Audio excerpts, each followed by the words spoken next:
and this is what we've been saying for a while now, that this is definitely high stakes for the BJP because, as you know, um, Maharashtra is an important state. There's a lot of money involved. This is also, controlling the city of Mumbai, and there are players for whom this is do or die. Sharad Pawar, for example, and Ajit Pawar, that entire battle of the split between that party really comes head to head to figure out who can take away most from this election.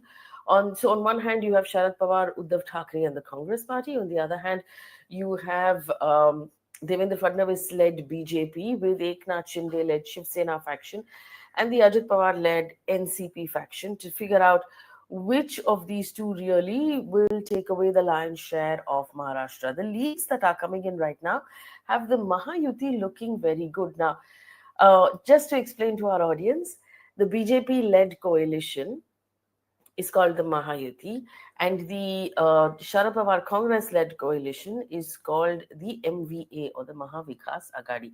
This tends to be complicated or confusing for our audience, so we're just going with BJP plus Congress plus on our bottom band. It's just to make it simple for you, but it's not really reflective of what it is, because Congress in Maharashtra is not the strongest of those alliance partners. But this is just to make it easy for you. If I look at the numbers that are coming in right now, though, the BJP-led Mahayuti, and we're going to put that on your screen. There you go. The BJP-led Mahayuti in Maharashtra is leading, and these are early leads, in 97 seats. The MVA, or the Congress's coalition, is leading in 51 seats.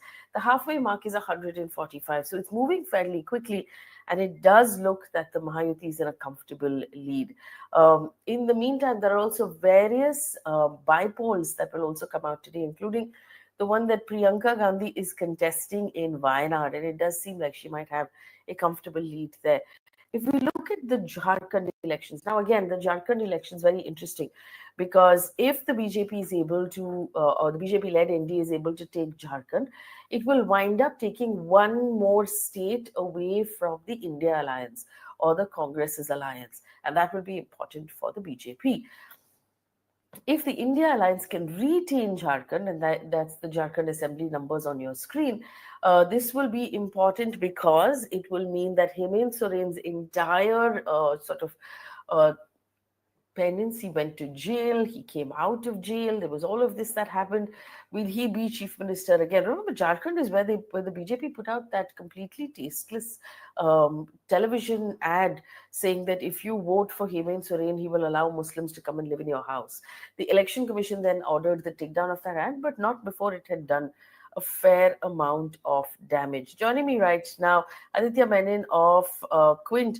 Morning, Aditya. We both seem to be a little under the weather. Are you in Bombay or in Delhi?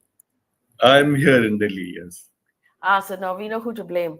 It's the Delhi pollution. But before we get to this, how is everybody functioning in Delhi with that pollution? I'm not able to understand. I think last 3 days things have improved. I think there was some kind of an air. So I think the sun, we finally saw the sun after a space of many days, a couple of days back. So I think that sort of has helped things. But otherwise, I think air purifiers are really booming currently in Delhi. Yeah, and this is it's all relative, right? So people in Delhi say things are better today, and they mean 350 AQI, where the safe measure is 100, because 350 is better than 1,000, which is where you were earlier this week. A bunch of people tuning in. Nikhil, Samir, Madhumita, Noel. Noel says until paper ballot voting doesn't happen, it's difficult to tell. So I think there's still a fair amount of questioning of the EVM process as well. Alan says, Jawar from Ranchi, Jharkhand, win or lose, Hemant Soren has come out stronger. So what do you think of the battle put up by Hemant Soren, Aditya? Because after that whole, the fact that he was arrested, he was sent to jail, he was... I think we have lost Faye. So I think we were discussing Hemant Soren and the battle that he has put up. I think Hemant Soren made this election into a tribal versus non-tribal battle, and this has a history in Jharkhand because the Jharkhand movement itself was essentially that of tribal assertion against outsiders. So Hemant Soren really captured that narrative well, that the resources are going to outsiders. BJP tried to turn it around by making it the presenting the outsiders as Bangladeshis slash Muslims. So I think it was the two kinds of competing narratives that this entire election was about. So Hemant Soren has seemed to put up a much better fight than many would have expected. Jharkhand doesn't have a history of repeating incumbent governments. There has been chronic political instability in Jharkhand. I think one additional factor that seems to have worked in favor of Hemant Soren is that there was a new player in Jharkhand this time, someone called Tiger Jairam Mahto. He's Jairam Mahto, but he's calls himself Tiger Jairam Mahto, and he seems to have split a part of the anti Hemant Soren vote, especially among non-tribal OBC voters, and he's taken that vote which otherwise would have gone to BJP. So that probably partly explains Hemant Soren's resilience. I think it also want to discuss that the numbers are really fluctuating very fast. I was checking India Today just before joining the live, and Yeah. it was 100 for Mahayuti and 50 for MVA. Now it's 114 and 83. So really rapidly changing numbers and the closing lead. Yes, I'm also looking at the Times of India website at this point, which is showing for Maharashtra a lead of 99, so about 100, which is what we're showing on our screen as well. These are the India Today numbers on our screen. Um, and we are far behind, and the similar sort of graph popping out for Jharkhand as well, where the NDA is leading in 31 and India Alliance is at 9. That's a massive gap for Jharkhand. Remember, the halfway mark for Jharkhand is 41. Um, is it? How are you reading these? I mean, it's still early. It's only 5 minutes past 9, which means they've only started opening some boxes. Um, does that gap mean something right now, or should we just hold our horses and wait? I think we should probably, I think, judging by what the experience we had in Haryana, in which Yeah, it was very close, and initially everyone thought flip. that Yeah, Congress was probably winning, and then suddenly things turned around after 2-3 hours of counting. So I think we should definitely hold our horses. These are seats which will be very narrowly fought. Many seats are having three-cornered, four-cornered, five-cornered contests even. So the margins will be small, and I think many yeah. seats will get clearer only afternoon. So I'm also looking right now, we're looking at Maharashtra, right? So you're right, these numbers are moving very quickly. But to explain to our audience, this is also because the boxes are being opened in every constituency at this point, and they're starting to count the first boxes. So you're getting what you call a lead, but that's just like less than maybe 5% of the boxes that would have been counted by this time of the day. As the boxes get opened and you count more and more, it could flip. We've seen it happen in Haryana, remember, like Aditya was reminding us. So this is interesting, but this is just the beginning. 115 for the Mahayuti and 84 for the MVA or the Congress, so the Congress plus. So in Maharashtra, Aditya, does Vidarbh hold the key here?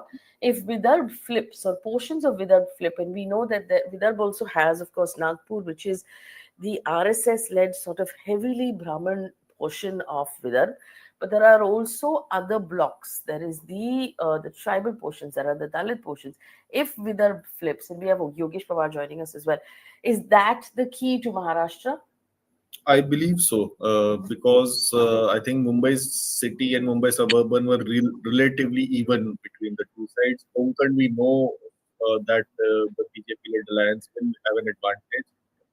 Marathwada, because of the Maratha protest and the soya bean and cotton issues, the India Alliance or Maha Vikas Aghadi or Congress plus whatever you may call it, they will have a lead. So Vidarbha is supposed to be the area and it also has the maximum number of purely Congress versus BJP contests. So probably that area might just hold it. Yeah, I just so we have Yogesh Pawar also join us. Yogesh, I'm just going to read out some of the leads of star candidates as per the Times of India. Devendra Fadnavis leading in Nagpur Southwest. Nana Patole leading in Sakoli. We have obviously Eknath Shinde who is leading in his constituency. Um, Nawab Malik, I don't think we have a lead right now. Nawab Malik is contesting out of Shivaji Nagar, very close to where I live. And Baba Siddiqui's son, Zishan Siddiqui, is leading right now out of Bandra East. Milind Deora is trailing in Worli, where we know that he's contesting against Aditya Thackeray. Very interesting contest, Yogesh. Yes, absolutely. All these seats will be very keenly watched, as will the seats where so many of these independent candidates have now are contesting. We all know that they were part of this side of the political divide, or that in the Shiv Sena, but or in the NCP, and they are contesting. So these will be seats which will be very key because, like I said, when we spoke the last time, I said that for about 100 seats, this is more or less it was decided on the day of the election itself, but it is now these seats where those 44 odd seats where this is going to be decided, and very importantly those independent candidates. So it's going to be a very interesting election to watch, but so much hangs in abeyance for Maharashtra and for Mumbai also, that I wish that the voters have voted right and we get to see some kind of a regime which comes in which gives us good governance. So that I think is finally the hope. At somehow whatever permutation combination they work out, it ensures that we get good governance and our basic facilities are taken care of. So that I think is just the hope there. I think that is something Mumbai has been hoping for decades right now. Low corruption, good governance, basics being looked after. Just to give you some more leads right now, Aditya Thackeray in Worli is leading. Ajit Pawar is leading in Baramati, and Rohit Patil is leading in his in constituency as well. Devendra Fadnavis, like I told you, in Jharkhand we have Hemant Soren who's leading out of his constituency. So is Sita Soren and Irfan Ansari. We don't have too many leads coming in from Jharkhand yet. And I'll bring you more of that as and when we have more clearer details coming in from Jharkhand. Just looking at the numbers again. In Maharashtra, according to India Today, it's gone up to 124 leads for the Mahayuti. I can't see Aditya right now, but Yogesh, it's seeming like the Mahayuti is more confident and seeming better placed at this point. Well, it is, like I'm saying, it's very early on in the day to kind of say, yes, both sides, when you early morning when I spoke to some senior Congress leaders, they were sounding so confident that, this is going to be an election which is going to be a game changer. This, that they were saying they're all going to be gathering together at one of these leaders' house to monitor the election, the results as they come in. But I just feel that it's very early in the day to say that how it worked out last time also, like when the last elections happened. I clearly remember I was in a studio and I had said that yes, it looks like now finally Uddhav Thackeray is becoming the chief minister. I said that, and I had a wedding to go to in Solapur, and I reached there, and then as I traveled overnight, I reached there in the morning. My brother said, "What kind of wrong information do you give in the night?" Ajit Pawar has become the deputy chief minister, and Devendra Fadnavis has. So I said, "What are you saying?" And you know how that played out. So it is very early on, and even after the election results came out, then there was so much of uh, a tug of war that went on for quite a long time. So this is all. I mean, it will play out. It's very early to say this, but yes, I must say that the anger that people have for, local issues is going to play out in most of the constituencies. People have voted. Whatever little people have gone and voted, they have gone and voted for looking at what is wrong with in my area. If Yeah. anything, I mean, I must say, I all the time I keep bringing up something or the other that I overhear on local trains or on this thing. And this was a cab driver who told a, a cab driver who told me that, uh, बाकी काय झालं तर चालेल पण कमळाबाईंची रिक्षा फेरी संपली. So that I feel is very telling of how it is playing out. If you speak to people in the BJP camp itself, they have also all the time made it clear that now he's coming into his own, and he's trying to assert himself far too much and becoming very demanding. So he's becoming a bit of a liability in that sense. So they need him, but so I mean, all these things will come into play. So yeah, like you're saying, he's leading in his seat, and it'll be great to see how that plays out if when he wins his seat, and like Fadnavis is also leading in his seat. So all that, let's see as the threads come together. Faye? Yeah, so it's actually super interesting. I'm just looking at it right now. We have a question here from Ishan Bole who says the Election Commission website is not showing leads for more than 10 constituencies. How do you get so many leads? So this is basically leads that are coming out that tend to be put up at the constituency, and a lot of the larger news agencies have the ability to pick up those leads and send them in. The Election Commission tends to wait a little longer. The Election Commission is a more reliable source, but it's a much slower source than those available. Aditya? The Election Commission is obviously a better source for news, guys, but it tends to be extremely slow. I'm just going to look at the Election Commission website as well. But are you looking at it? Did you find anything interesting in the, among the star candidates right now from, say, Jharkhand? Not enough leads are coming there. Hemant Soren was leading, no leads as regarding his wife Kalpana Soren. And Babulal Marandi, one place I saw that he was leading as well. He'll have a good chance of becoming chief minister if the BJP manages to cross the halfway mark. As of now, of course, at least as per the India Today website, it's the Hemant Soren's alliance which has a very, very, very narrow lead in Jharkhand.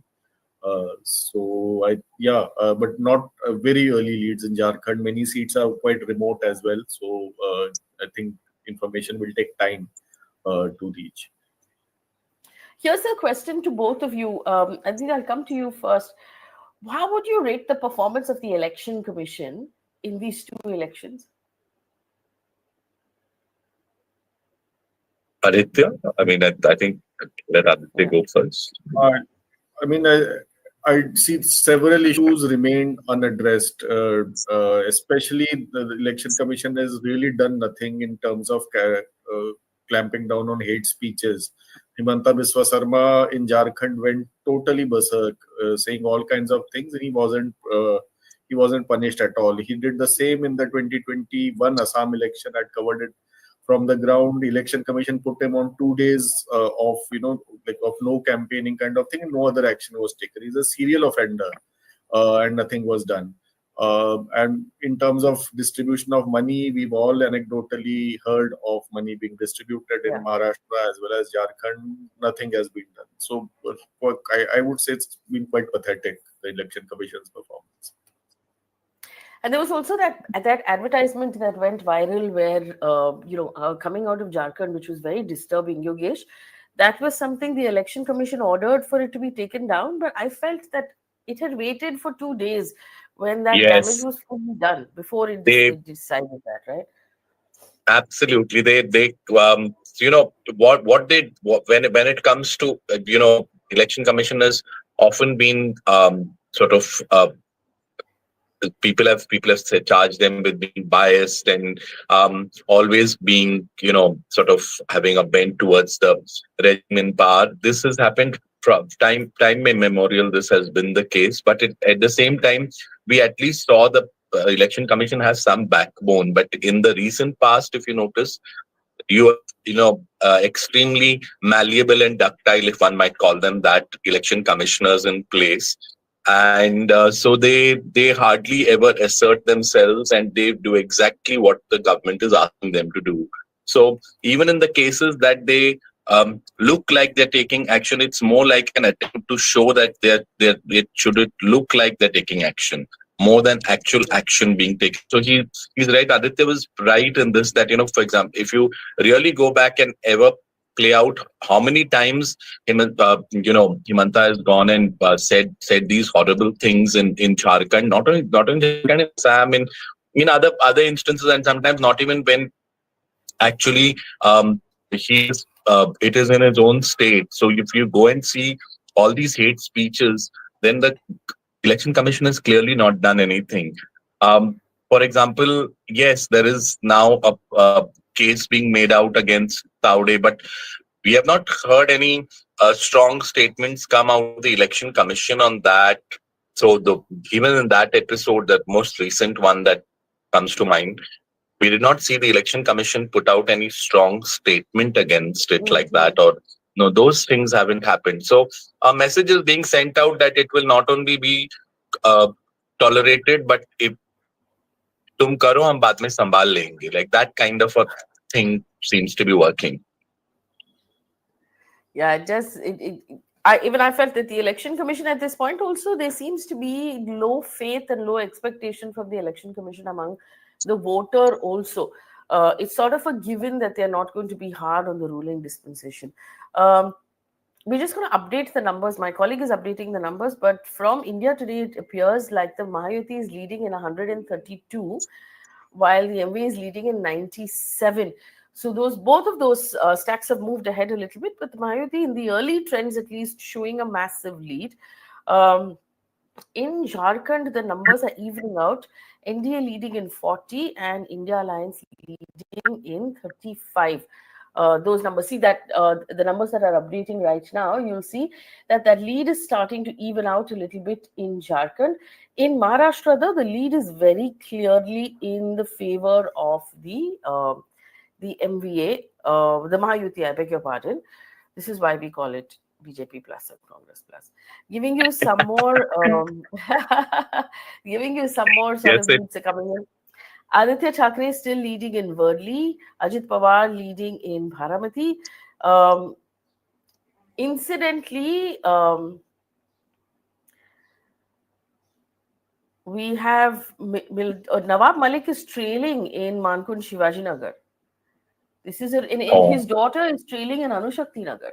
Nawab Malik was a very strong player for Sharad Pawar until he switched sides with Ajit Pawar recently after he was released from jail. He's contesting Mankund Shivaji Nagar against Abu Azmi, who's a very strong contender over there. And his daughter is contesting Anushakti Nagar, which is right next door, which is instantly the constituency that I vote in. And going up against him is Swara Bhaskar's husband, who is leading at this point, Aditya. That's quite impressive, because he's a first-time candidate. He's not from a political background. His father is a politician in Bareilly, but this is his first election. So, I mean, of course, these are early trends, but if he does manage to pull off, it will be a significant win for him. Nawab Malik trailing is not surprising, because Abu Azmi is a very strong candidate, and it will be very difficult to defeat him there. Yeah, so Fahad Ahmed is a new candidate and also was added to the list very late. I think Sana Malik had a lead over him in terms of time and the amount of time that she could campaign in. So it'll be very interesting to see if that's a lead he manages to hold on to. Iknachinde is leading, Nanabhao Patole is leading, and Devendra Fadnavis leading in their respective constituencies as well. Just looking towards Jharkhand to see if there are any. Kalpana Soren is leading in the constituency. that Champai Soren is also contesting. Remember, he was chief minister for a short period when Hemant Soren was in jail. We don't have the leads on him right now, and we'll bring you that, as we have them. Those numbers getting updated in Jharkhand as well. Very interesting information coming up on, on Adani over the last 2 days being investigated by the US authorities. And I wonder, though, depending on the outcome of this election, if it will have any bearing on the Dharavi project, which is a big election talking point, because the Uddhav Thackeray-led Shiv Sena has promised to cancel the tender of that project to Adani if they were to come to power. It's a lot of money at stake. Yogesh Pawar, a lot of money at stake at this point for Adani, depending on which way this election goes. Yes, you're right. I mean, it is like, for example, you mentioned what has happened in the US, but it's also true that it's in Kenya. Just about all the Adani contracts have been cancelled. So it is, I mean, कहीं तो अच्छी खबर आए, the Adani camp must be saying. So they must be putting, like, whatever the arsenal they have to play, they must be putting it out there, because this is now like getting, like, they have so much at stake. And something like this, it spreads by contagion, in a sense. Like, one massive project like that gets shaken, then it kind of starts having a kind of a effect on other projects as well, and they all come under the, people start asking questions about them as well. So they will, as far as possible, try to keep the lid on it, and want the current, the status quo to go on. Whoever, irrespective of who becomes the chief minister, like I said last time, they are not interested in chief ministerial faces and all that. All they want is to see that dhanda nahi baat. So that has to somehow, stay with all the work should go on, their project should go on. Yes, the Dharavi project is very big, and we are clearly talking of, like, literally thousands of small manufacturing units, people working over there, women's groups who have even smaller units over there, which make food products. And I'm not naming it, one of the biggest brands which sells garlic and ginger paste, ready made, all of it gets, the garlic gets peeled in Dharavi. Now, this is something that many people don't realize, but what it means for these people, if their livelihoods, their homes are, they're displaced, and they don't find any alternative accommodation and stuff like that, then what it will do to those lives, and what, in that sense, the social fallout of that means for Mumbai and the state at large, is something that one needs to really think about. So all that is also there. Very often when we speak about Dharavi redevelopment project, and we speak about Adani, it's, the headlines always talk about the money aspect, saying that it's such so many thousands of crores and this and that. But that the human cost, the sheer human cost of what is at stake over there is really something else. It's a marsh which through the dint of their sweat and toil, these hardworking laborers, the working class, have put together. Dharavi came about because of that. So to see that they are being just expected to vanish into the darkness is something that yes, it hurts to think that this is how it is playing out. Faye? Not vanish into the darkness, but vanish to the eastern suburbs. Which for people who live in town is darkness. So, but they are being moved. I think the big debate is that there is a conflict about who gets to be called entitled holders of homes, and they get replacement homes, and who are only on rent. Those guys get shunted to a different part of the city, and what happens in that case. But I just want to point out, this is really important. The BJP plus crossing 150, which is the halfway mark in leads in Maharashtra. Now, two things I want to say here to our audience. this is a really important and an important sign. It doesn't mean the election is won. It doesn't mean it can't flip a little later, like we've seen it happen in Haryana. But as it does mean, this is good for the Mahayuti. Aditya, Mahayuti now looking very strong because those leads have crossed the halfway mark of 145. Yeah, I think there clearly momentum seems in their favor, Yeah. and we've only, I mean, except for a brief while, we haven't seen the lead narrowing at all, and has been some time now since counting began. So, yeah, I think this there must be the BJP camp must be really happy right now, Yeah. looking at those numbers. Even Jharkhand, of course, is still a little unstable, and it keeps going back and forth. But Maharashtra seems, at least the direction seems in their favor. Okay, we're also going to share on the screen right now the Election Commission website, because the Election Commission, like I said earlier, for our audience, tends to move slower, but they have more reliable numbers because they're going slower. So if you look at the Election Commission website for Maharashtra, the BJP is leading out of 39 in 39 seats. The Shiv Sena, which is Eknath Shinde's Shiv Sena, is leading in 22. And Ajit Pawar's National Party, NCP, is leading in 19 seats, far ahead of the Sharad Pawar Party, which is leading in 11 seats, the Congress 11, and Uddhav Thackeray's Sena only 7 at this point. Aditya, do you think that maybe the Shiv Sena, the Uddhav Thackeray Shiv Sena bit off more than it can chew because it asked for more seats to contest without having the candidates to be able to do so? Yes, I think that's something we've been arguing since the beginning of the campaign, that they are in some ways the weak link in the Maha Vikas Aghadi. It's fashionable to always label the Congress as the weak link, but in this case, it was probably the Uddhav Thackeray Shiv Sena. They didn't have the good candidates in many places. Mostly people within the alliance were saying they've been given about 15 more seats than they probably deserved. And organizationally also, Eknath Shinde had really taken away a big part of their organization, especially outside of Mumbai. They had considerably weakened. So it yeah it, and there are also concerns of the Uddhav Thackeray Sena transferring their votes to the NCP, Sharad Pawar, and the Congress.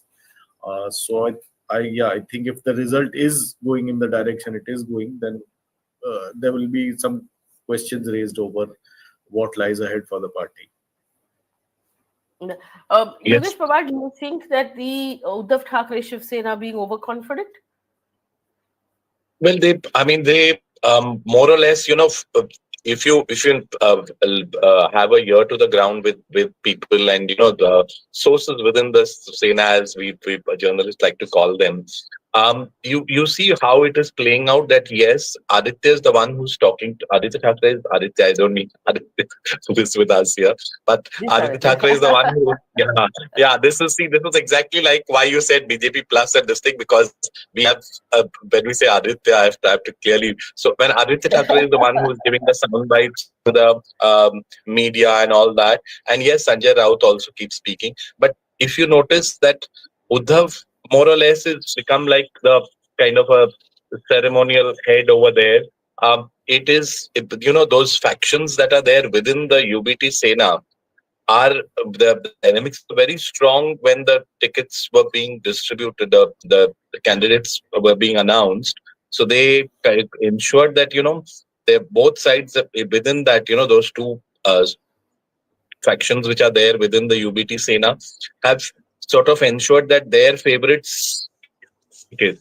And that has been their undoing, in the sense they have sometimes put their ego, their personal egos, these faction leaders have put their own personal egos over and above the interest of the UBT Sena overall. So that has, I think, led to a lot of wrong choice of candidates. Sometimes it has shocked even locals, wondering what has happened. We have had very promising uh, youngsters who have worked tirelessly for the party. They have continuously done so much work, and they were completely sidelined. And so some of them have crossed over, some of them have gone and become independent candidates, and some of them have though they continue to remain with the party, they have not quit, but they somehow, they're not putting their shoulder to the wheel, as it were, and they're not willing to really do anything for the party. So they Marathas and Marudit. So that kind of a thing. So they've kind of taken a back seat. That is, I think, going to be the UBT's kind of handicap, and because of that handicap, then the overall alliance suffers. So they're not putting, they're not pushing with all their weight, as it were. So then that becomes a liability for the entire alliance. Yes, on your screen right now, these are the Election Commission numbers, right? So you can see now, this is the interesting thing. The Election Commission stacks it up based on the number of leads. And the three Mahayuti parties are the ones with the most number of leads right now, which is the BJP, the Eknath Shinde Shiv Sena at 22, and the Ajit Pawar NCP at 19. And the three following are the MVA allies. So I just want to bring up here, Aditya, Ajit Pawar, who at the beginning of this election, coming out of the national elections, the general elections, was considered the weak link. And there were these news stories about the fact that the alliance is not really sure what they want to do with him. Sharad Pawar is not open to taking him back home, but he doesn't look so weak right now, does he? No, absolutely. And we had in our earlier discussion also, I mean, we had said that, he has a good 18 to 20 good, strong candidates with a local base. So one can't write Ajit Pawar off. And I think that seems to be delivering for him right now.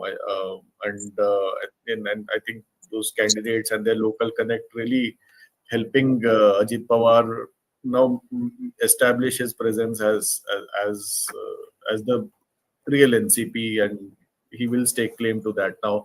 But as per the EC website, within the Maha Vikas Aghadi, the Sharad Pawar NCP is the number one party ahead of both now Congress has just gone ahead, or they're at the same tally right now. So but really, that's a contest. I don't know. I mean, it doesn't even matter who wins that contest between the Congress and Sharad Pawar. Technically, one party for all practical purposes at this point.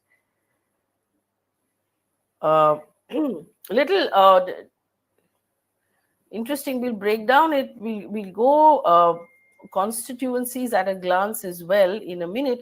But I just want to point out that as far as India Today is concerned, we're going to go back to the India Today numbers.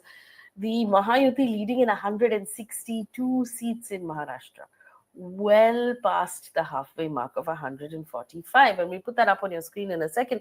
But that would mean, if, let's assume, they hold on to this lead and close at this number, that gives them a thumping majority in Maharashtra, much more than any of the exit polls had expected. Yogesh?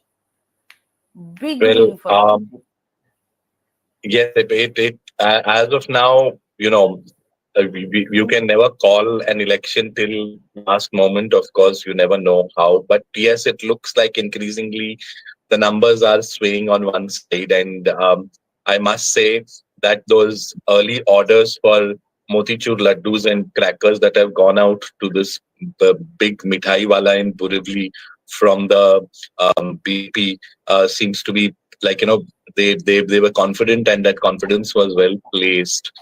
In that sense, one really feels that it is looking, the numbers are swaying in one direction.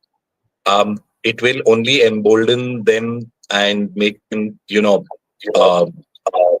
get more rash as they go on in their decisions that they take when it comes to the infrastructure in the city, and so all those, and what can be done to put checks and balances in place to ensure that they don't get to ramrod their way through. So those things will now have to be what the opposition will have to think if they indeed have to sit in the opposition once again. So those are questions which will now begin to play out.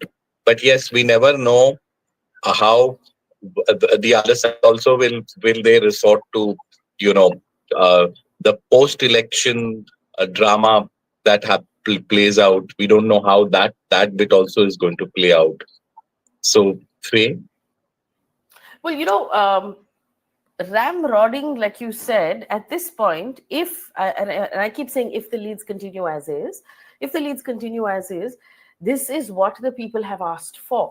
The people of Maharashtra, if these are the numbers, have voted and chosen with a thumping majority the BJP-led Mahayuti to form the government, which means that in all likelihood, Devendra Fadnavis is likely to be chief minister again, because the BJP has a very sharp lead over its allies at this point. Um, According to the India Today leads, the Mahayuti is up to 167.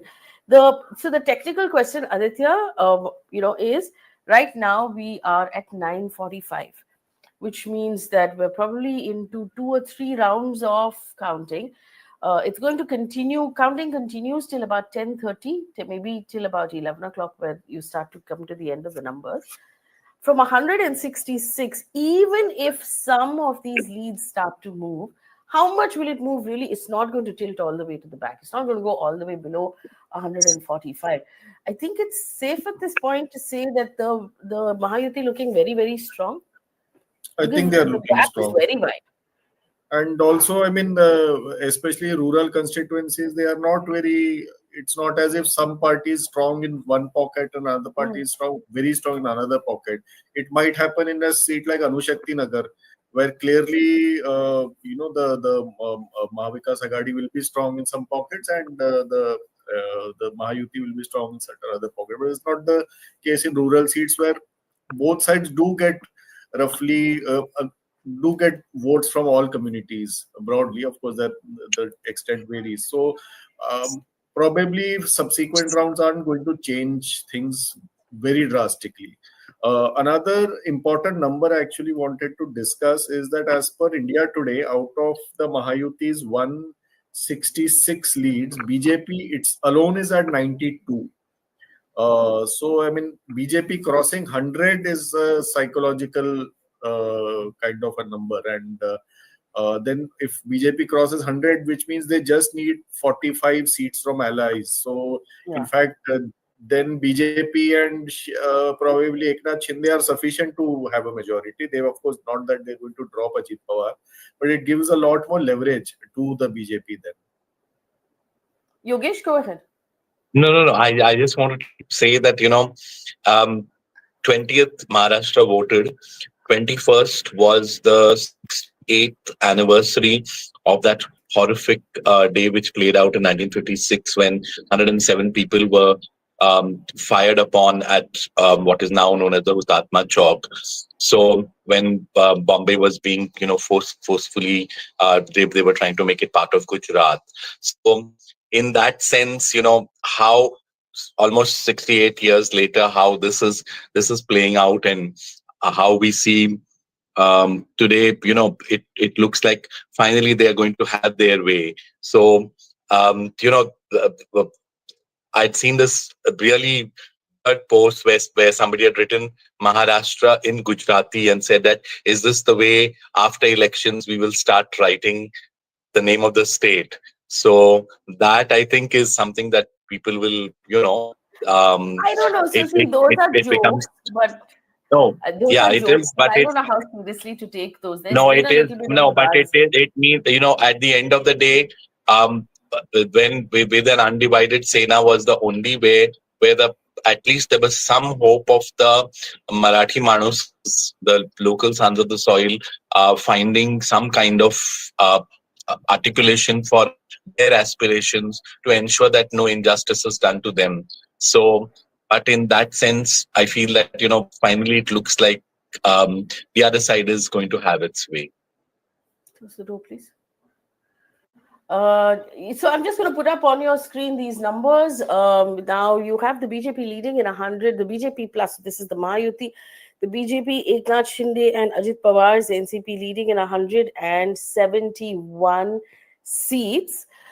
This is a massive, massive gap. Even I do believe that even if the trails tilt a little bit as we go forward, it's not going to tilt enough to reverse this.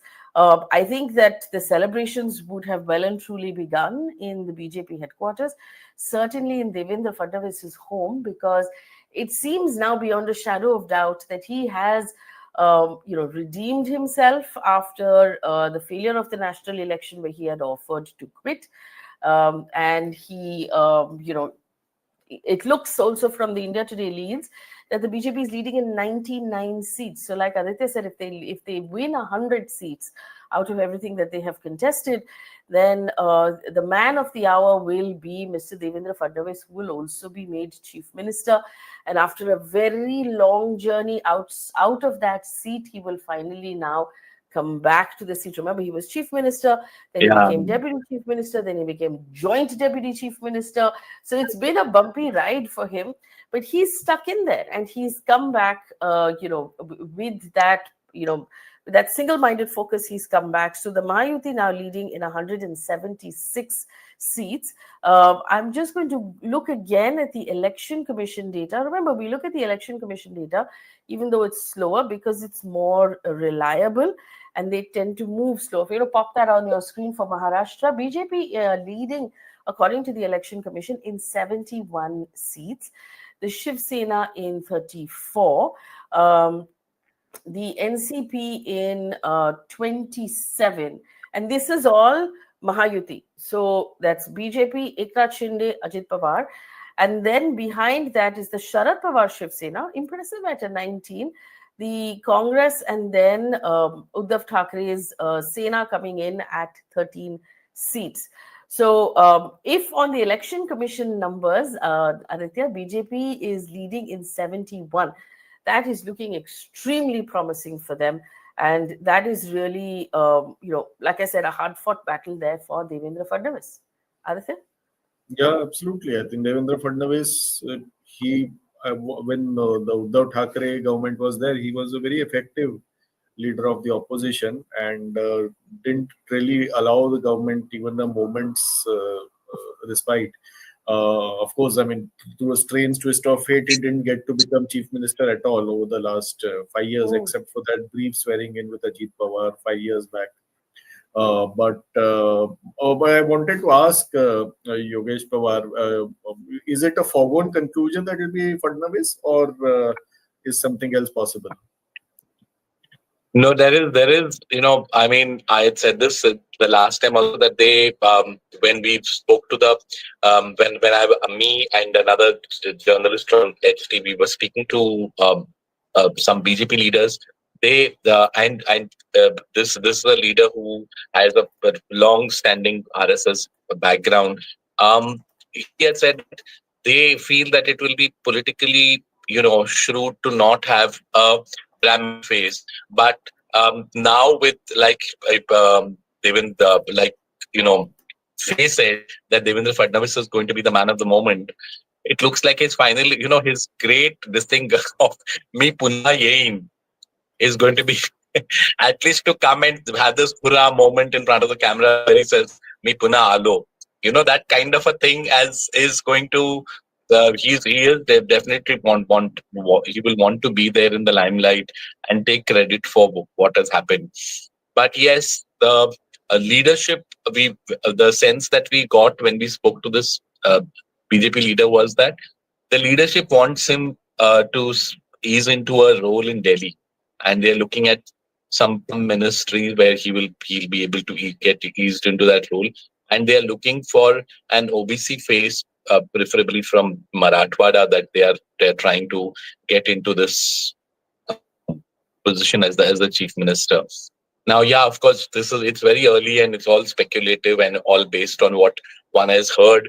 And finally, if there can be lots of things that can change. You only spoke just now, Aditya, about how it looked like Ajit Pawar as deputy chief minister at one point in time and Devendra Fadnavis was going to be chief minister again. But then that only lasted a few hours, as it were. So, yeah, but it is all said and done.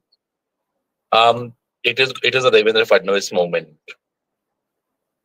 It's definitely a Devendra Fadnavis moment, and I think that he's really kept his sort of head about him through this entire fight, and he's followed the line in the sense that he's not projected himself as a chief ministerial candidate, but he's kept his head down and he's fought continuously. And I think that is the kind of that's the kind of focus that the BJP expects from its local leaders to not project themselves but to continue fighting. Remember also, when he had offered to quit after the national election, his resignation had not been accepted. So the High Command had asked him to continue in his position, to continue to lead the party in the state, and that is something that seems to have paid off for him. According to India Today, the Mahayuti is now leading in 187 seats.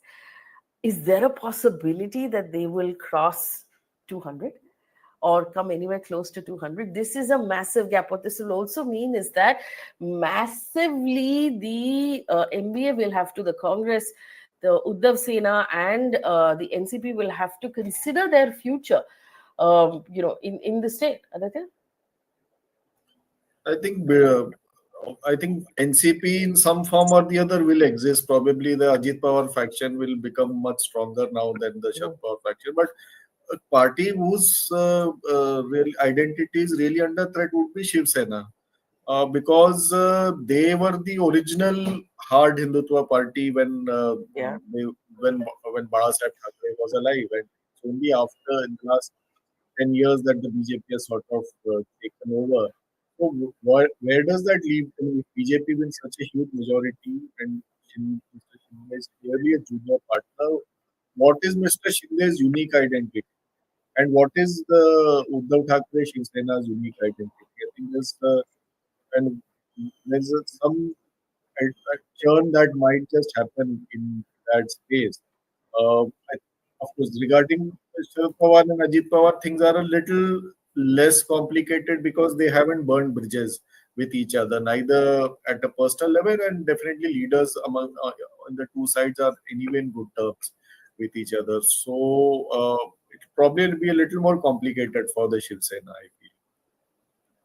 Well, as a palate cleanser right now, for the India-Australia test match, Australia is trailing by 46 as they have broken for lunch. And India is at 150, Australia is at 104. Just to like mix it up a little bit. All right, let's go back to the results. Giving you some trails and some leads now. We have Aditya Thackeray leading in Worli against Milan Deora, who's trailing. Milan Deora, remember, used to be with the Congress for the longest time. His father was with the Congress. He shifted sides and he was appointed to Rajya Sabha. It was quite an interesting move for me to see Milan Deora then sent back to Mumbai to contest against Aditya Thackeray in Worli.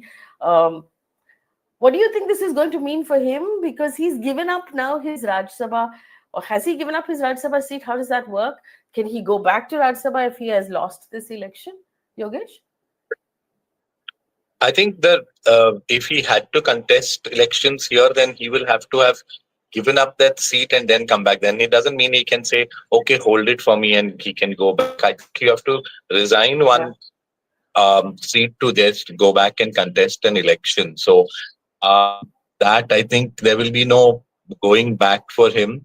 And clearly he's not chosen very wisely. And I think a lot of people had predicted even in the beginning that he's not making very wise moves in the fact that he was out in the doghouse for so long, that he wants to then do whatever desperately he can to be back in the saddle somewhere in some form or the other.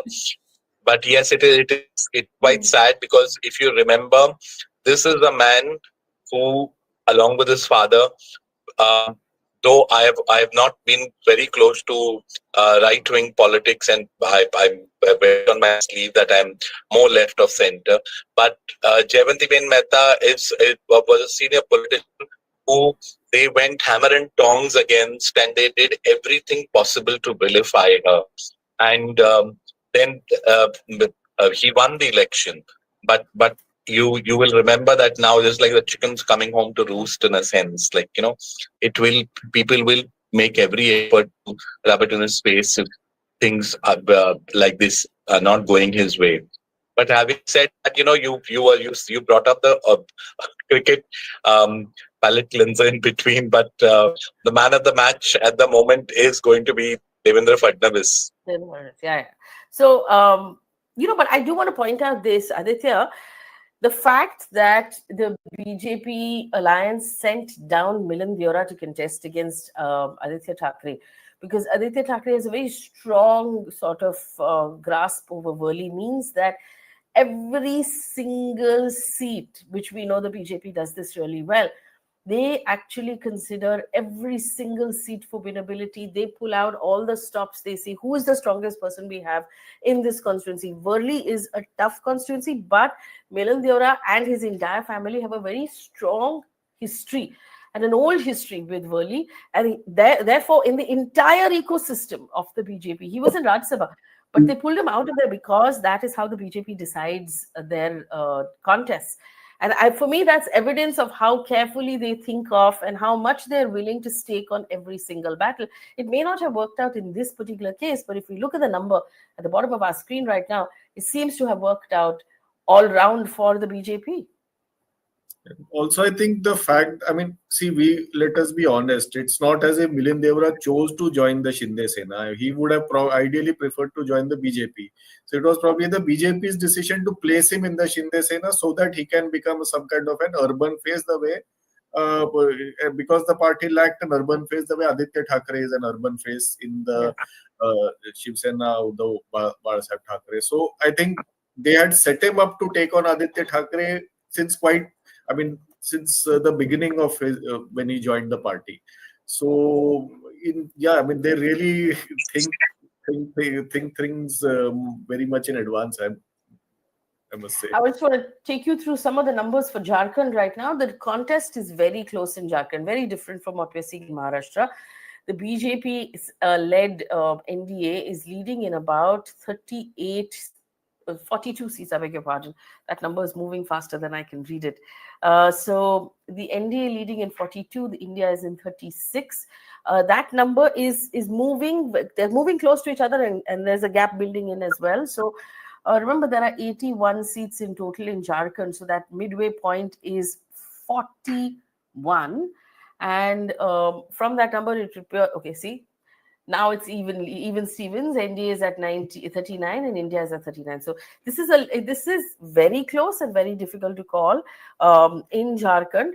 And it's seeming like, and I think from the Election Commission website, they're in, I think, the third round of counting.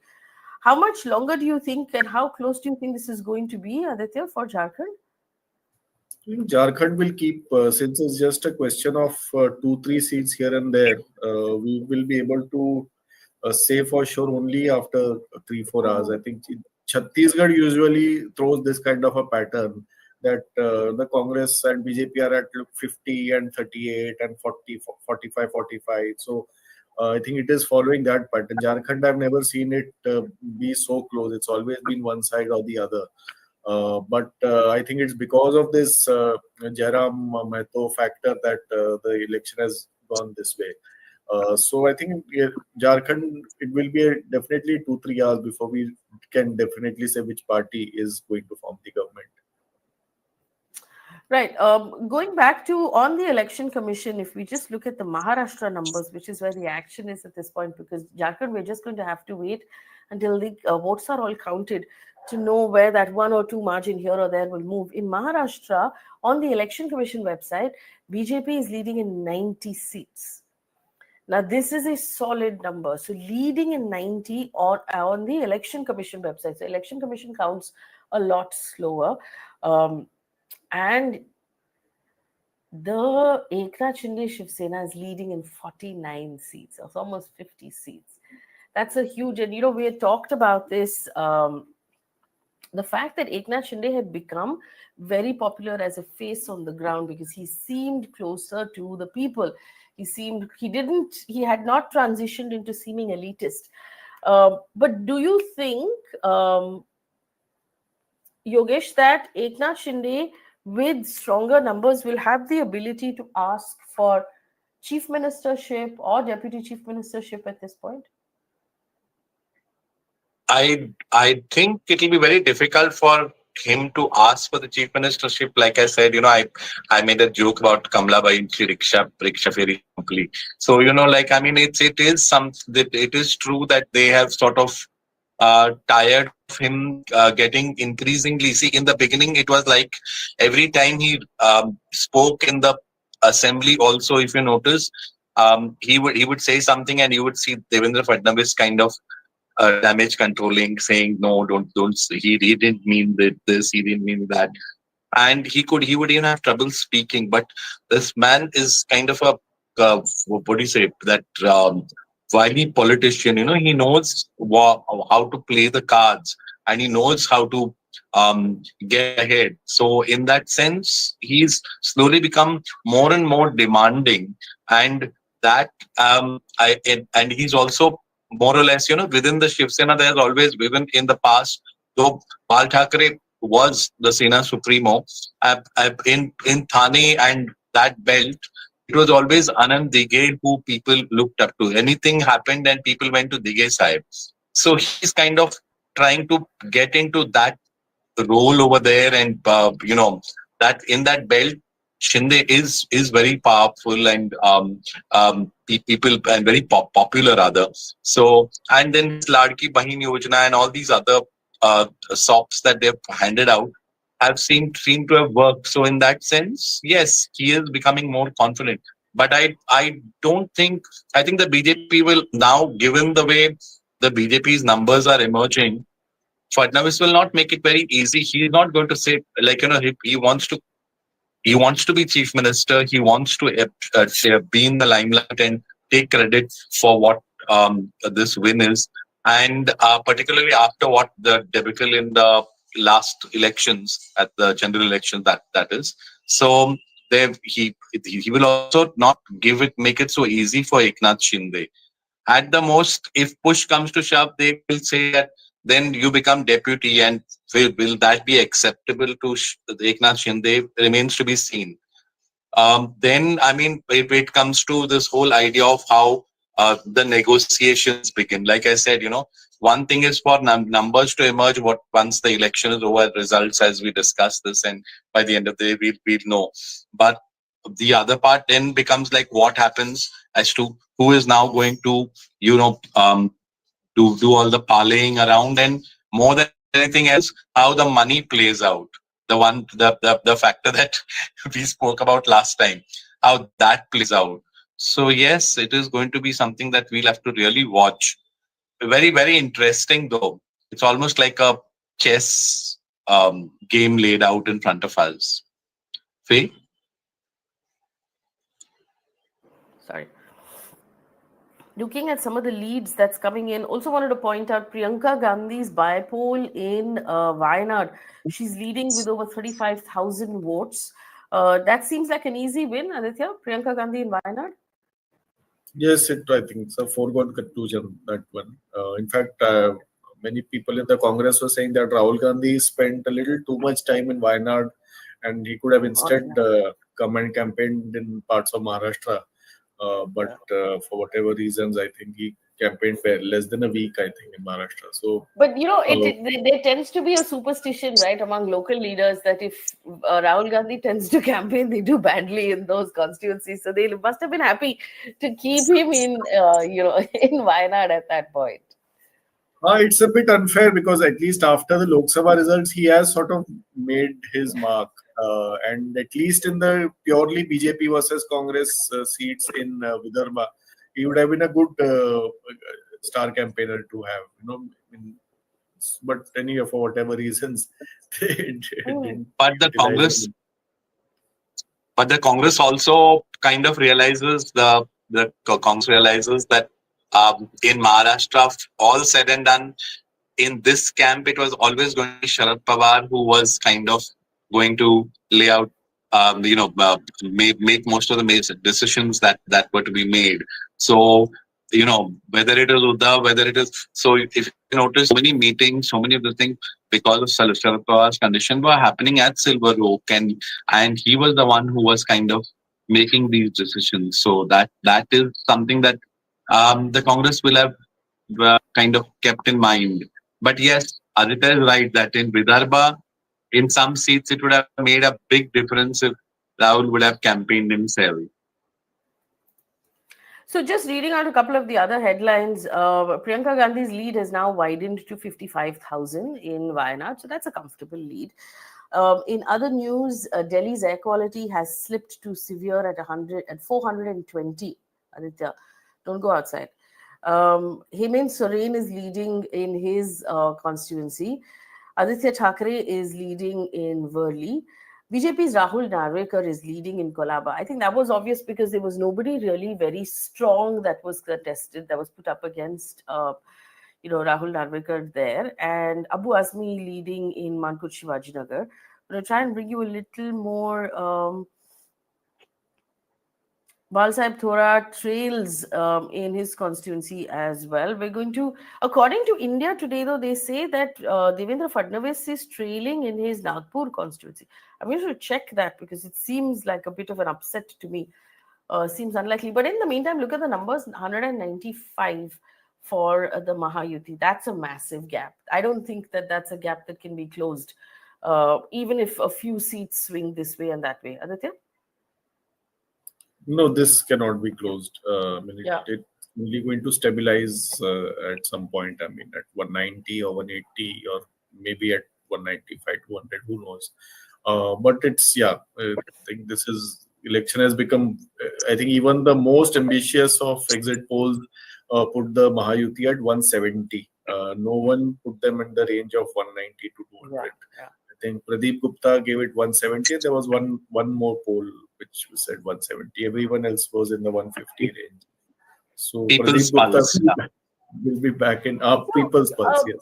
Yeah, so Aditya, I think that would it be safe to say now that the BJP-led Mahayuti is headed for a massive win in Maharashtra?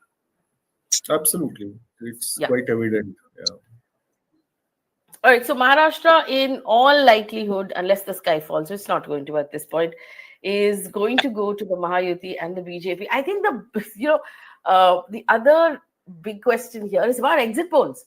Like, what is the point of exit polls anymore? Because none of them are anywhere near the target. Nobody expected this. Did anyone give us this number on the exit poll?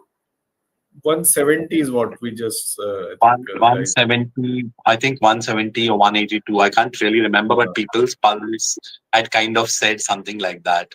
And that time I felt that they were being very, they were too exaggerated the figures, and it couldn't be. But but I don't. Okay. Yeah, so I mean, clearly they were reading something that they didn't see. Let's turn our eyes towards Jharkhand, because it seems like Maharashtra right now is there is a conclusion there that the Mahayuti led by the BJP, led by Devendra Fadnavis, is likely to form the government in the state of Maharashtra. Big battle there. Jharkhand is still looking very, very close. 40 for the NDA, 38 for India, and these three others are going to become very interesting when the government is going to be formed. We're just going to. What do we do now for Jharkhand? Aditya, just wait it out. I think Jharkhand will have to wait, because if you look at the EC website, JMM is actually ahead of even the BJP, even though BJP contested more seats than the JMM. So if one adds the JMM, Congress, RJD, and their allies CPI-ML, then they are in excess of 40 as per the EC website. Yes. So I think Jharkhand will fluctuate for some time, and it can go either ways. I think it seems a bit of a polarized election in which the tribal constituencies have overwhelmingly voted for Hemant Soren, and the non-tribal areas have voted for the BJP, but with Jairam Mahato eating a big chunk of the non-tribal vote. Yogesh, I just feel that the way Hemant Soren was, he was imprisoned, and that vendetta that was carried out against him. People are not, the Adivasi Asmita there was hurt, and then that is sort of playing out. Aditya is right, the fact that they are doing so well in those tribal areas, in those where there is a huge tribal population, is indicative of that, because people saw that as how the non-tribal, the BJP is seen as non-tribal, and also they seen as closer to corporates who are trying to divest them of their land and forests and all that. So Yes, I mean people have voted in this way because of that reason, and the BJP on its side cannot really do much because on in the non-tribal areas you have their votes being eaten into. So I mean it is working like this because of that reason. See, Well, I just want to point out here a couple of the leads that are coming in, or at least from looking at the India Today coverage, it's giving the BJP, Aditya, leads in 110. So not only has the BJP in Maharashtra crossed 100, they've crossed 110. And that is a giant, giant win. It's Aditya? really unexpected, and except for the Uddhav Thackeray interregnum, they have been in power since 2014. And despite these years in power, they are coming back with even greater numbers. It's quite something. And Maharashtra is not a state which would otherwise vote a party in this manner. So it's really significant. They have really become the dominant party in Maharashtra now. No, but I just, and, for me, it's this victory that I find interesting, right? The fact that coming out of that national election, there was all of this talk about how they are getting wiped out of Maharashtra because of the sympathy that Uddhav Thackeray had on the ground, because Eknath Shinde didn't seem like a really strong leader who was able to get a lot of, support. This right now is the exact opposite of that. The fact that they have kept their nose to the ground and kept fighting. Now, according to India Today, and we're updating those numbers, the BJP, the Mahayuti, has crossed 200, which is the question I was asking a little while ago. Crossed 200 out of 288 seats. This is giant. This would also mean that within the assembly, the opposition doesn't much have a leg to stand on. This is a thumping majority victory for the Mahayuti in Maharashtra. It is a massive, massive thing. The BJP leading, according to India Today, in 115 seats, giving them really this. This question of whether or not the BJP is a North Indian party and whether or not the people of Maharashtra identify with the BJP, I think is being answered in this election. If the BJP closes, now it's leading in 115, if it closes at 100 or more on the north side of 100, it means very clearly that the BJP is now a Maharashtrian party, or that the people of Maharashtra identify with the BJP as a party of their own. Yogesh, a lot of the things that you said have turned out to not be the case. The people disagree with you. yes, I mean I say that it looks like they have been able to pull this off. It in spite of all the factors that worked against them. So once again, this proves, that they are one of the best election fighting machines. Like I said the last time when we spoke, I don't know about governance, but they just don't get off the election high horse. They whether it is election or not election, or whether they are here in Maharashtra in the general elections, or even if they go and are campaigning at somebody else's election somewhere abroad, they just don't get off the election high horse. Yes, so there will be major windfalls for if anybody who follows rugby says you can't lose sight of the ball. You have to continuously keep your eyes on the ball. And I think the Congress and uh, the opposition, the opposition alliance will have to really go back to the drawing board and see what went wrong. Why did they lose sight of the ball, and what is it that voters are really looking for, and how are what could be done to divert them in such a beautiful way away from real issues, that you are able to win elections with a thumping majority. So maybe there are some templates over there that they can borrow from. I just want to show you Election Commission again, if I may. And it seems now, according to the Election Commission, that Sharad Pawar's NCP has dropped quite a bit. Aditya, Sharad Pawar is leading only in 9 seats right now. And remember, they had done this seat sharing where Sharad Pawar's NCP had contested the same number as everybody else, giving himself putting himself on equal footing with the Congress and the Shiv Sena UTB. See, if you look at those numbers, so a couple of things I want to point out to our audience. Okay, this is Election Commission, so these are far more stable numbers. They're unlikely to change a lot. Election Commission updates slowly. BJP 111 on the Election Commission website. This is a big deal. The number that is after that, in the deep brown, this is Eknath Shinde Shiv Sena at 58, so almost nearly 60. And then Ajit Pawar's NCP at 35. These three together, the top three, form the Mahayuti alliance, which will form the government in all likelihood. I don't think anything's going to change very drastically now. After that, look at this. The Congress coming in next. And there was some talk about the fact that the Congress might find its feet. Not enough, obviously, but the Congress coming in next at 20.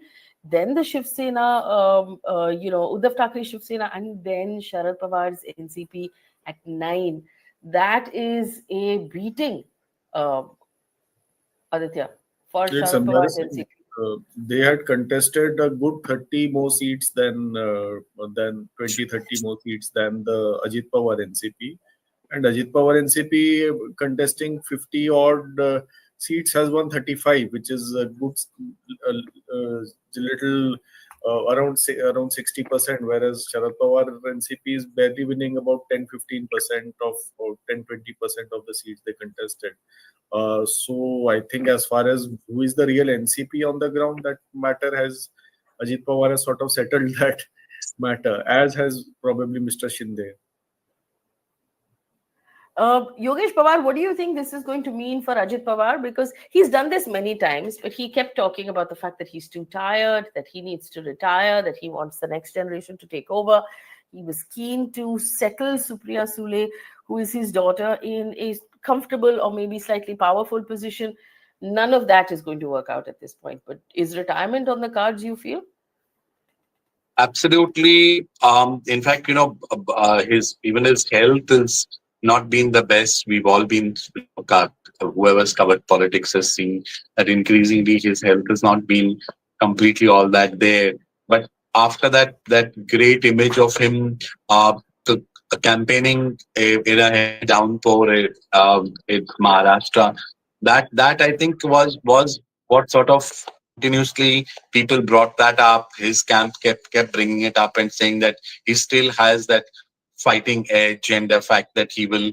And yes, last time when we were speaking, there was this talk going around that there is finally his dream to install his daughter as the chief minister. That was also being mentioned. And this was not only being mentioned by people in the media, it was also something that we heard from the NCP camp itself. But clearly all that is now not going to work, and people have voted in a way which shows Ajit Pawar, I mean, you have to give it to him that he's willing to eat humble pie, he's willing to, but he never lets go of what he wants. And so his bargaining power will improve here. He will, of course, he understands the inner machinations of the government and government formation so much more better than in that sense Eknath Shinde does. So let's see how he plays his cards and what he gets after this election. Faye? We also have Rahul. We also have Ishwar. Ishwar is joining us right now. Ishwar traveled through Maharashtra with the Quint when they were when the campaigns were on. Ishwar, according to India Today, Mahayuti leading in 211 seats at this point. Thumping victory there for the Mahayuti. Any interesting sort of leads in constituencies that you've noticed that you'd like to point out? Faye, currently, I think one of the most interesting trails that we have noticed is Mr. Nawab Malik and his daughter Sana Malik, who both were considered quite contentious in the Mahayuti alliance. Both are trailing. The race is also very close for Mr. Nana Patole, the chief of the Congress. He has been trailing at many points since morning, which is not usually a trend observed with somebody who's going to be taking on a clear, decisive victory. Mr. Milind Deora is trailing against Mr. Aditya Thackeray, which was, was many touted it as to be a battle between two urban faces of the two Shiv Senas, but I mean, that's not surprising still because of the stature that Aditya Thackeray holds. But other than that, I think most leads and trails are quite interesting, especially when it comes to the seats of Mr. Ajit Pawar. As Yogeshji rightly pointed out, he has had the humble pie, and the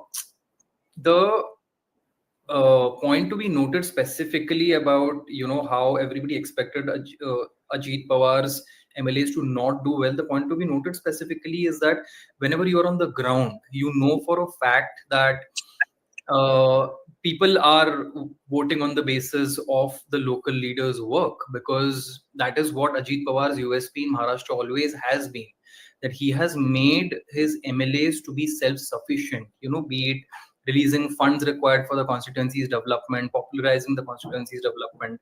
Clearly, the strategist that he had hired for this election, it has clearly worked a lot in his favor. The Ladki Bahin scheme has largely been popularized by the NCP as his scheme. So basically, the leads are, I think, a result of the last time we spoke, I told you how people are like, we do not know where they are going to be after the election result is. So let's just look at who has worked and let's just vote for them. I think the leads are clearly an indication of that.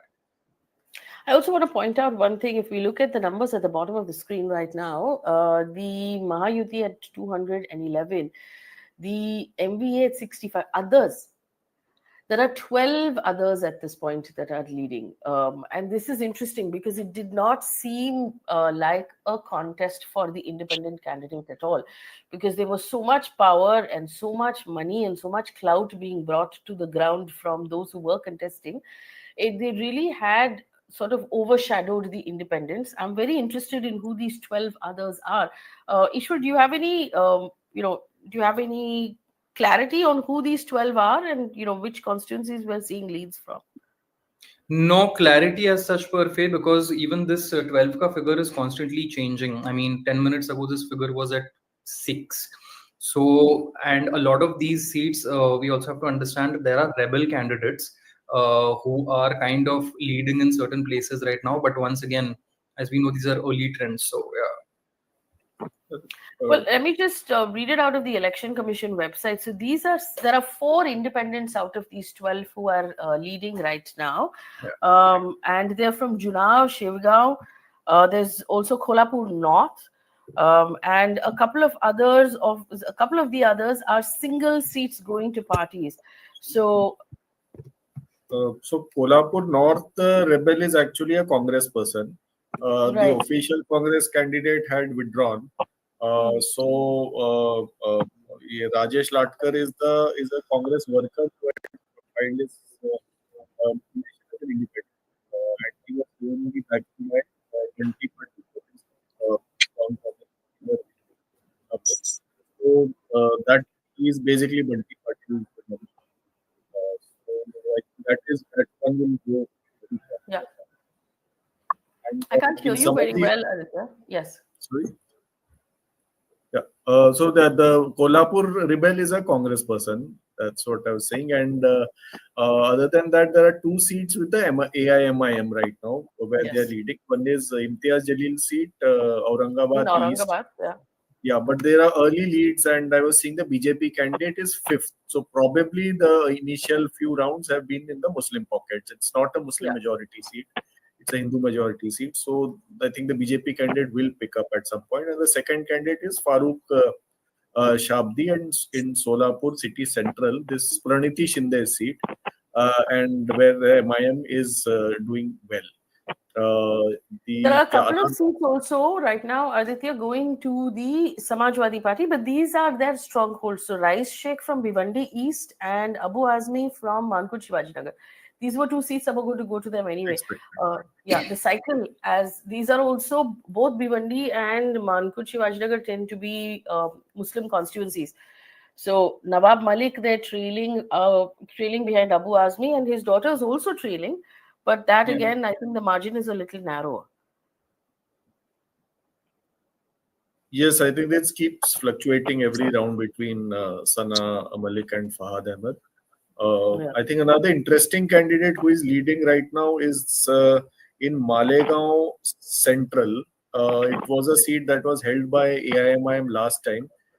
This time it's a local leader called Asif Sheikh Rashid is leading, and his party is called Indian Secular Largest Assembly of Maharashtra. Islam is the is the acronym. So he has sort of pipped the AIMIM in Malegaon, and I think he will probably win that seat. Well, points for him for naming the party at least. I think he took a leaf out of the India alliances. Another interesting contest, Faye, is between Zishan Siddiqui and Varun Sardesai of the UBT. It's hardly been, lead and trail of a few hundred votes since morning. So whether the Baba Siddiqui factor plays out in Bandra East, or whether the Shiv Sena with a family member like Varun Sardesai is able to bag it, because we also have to understand that there is a Shiv Sena rebel in the frame, if I'm not mistaken. So despite that, it is, but I think because of that, it's quite a tight race.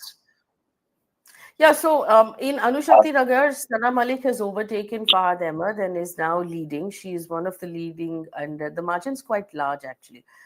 The margin now is about 4,000. So she's leading by 4,000 votes, and they've done counting 5 rounds. So that seat has also flipped a little bit. Yogesh, go ahead.